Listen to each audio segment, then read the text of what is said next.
Voilà, l'offensive sur Rafah, une opération redoutée par les Occidentaux, une stratégie qui interroge. Vous venez d'entendre Anthony Blinken à l'instant évoquer le Hamas qui sera toujours présent selon lui, même en cas d'offensive d'ampleur. Ludovic de Foucault, bonjour. Vous êtes notre envoyé spécial en Israël, vous vous trouvez à Jérusalem. Comment ces propos sont-ils accueillis en Israël aujourd'hui ?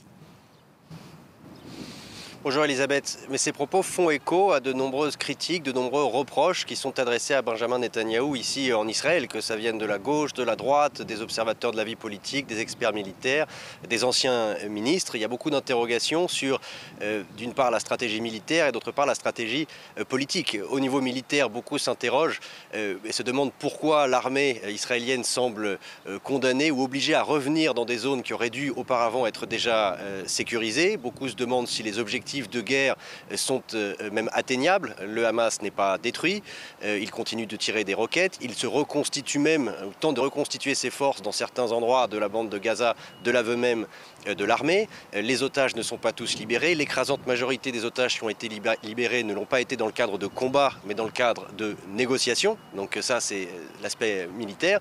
Et puis sur l'aspect politique, et ça c'est vraiment en phase avec ce qu'a dit Anthony Blinken, beaucoup s'interrogent sur qui mettre au pouvoir dans des territoires qui ont été sécurisés, c'est-à-dire quand même ravagés, sinistrés par la guerre. Tant qu'il n'y a pas de plan crédible, alors le Hamas reviendra inexorablement. Que dit Benjamin Netanyahou à ce sujet?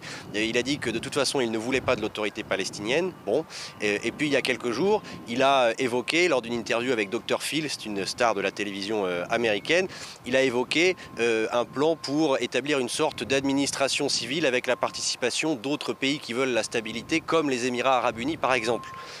Réaction immédiate à Abu Dhabi, nous ne sommes pas consultés, nous ne sommes pas au courant, nous ne sommes liés par aucun mandat légal avec Israël pour un projet de ce type et nous ne nous laisserons pas entraîner dans un quelconque plan de ce type. Si, comme nous le souhaitons, les Palestiniens eux-mêmes se retrouvent en charge et qu'ils font appel à nous, alors évidemment nous leur fournirons de l'aide. Donc l'impression c'est qu'on est quand même au niveau politique dans une improvisation totale et essentiellement, au fond, la critique c'est cette guerre, de la manière dont elle est menée, à quoi sert-elle?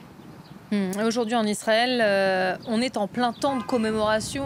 On commémore le jour du souvenir dans une atmosphère très lourde, hein, vous allez nous le dire. Ouais, effectivement, Israël est rentré dans une séquence de commémoration, de cérémonies officielles et nationales depuis hier soir.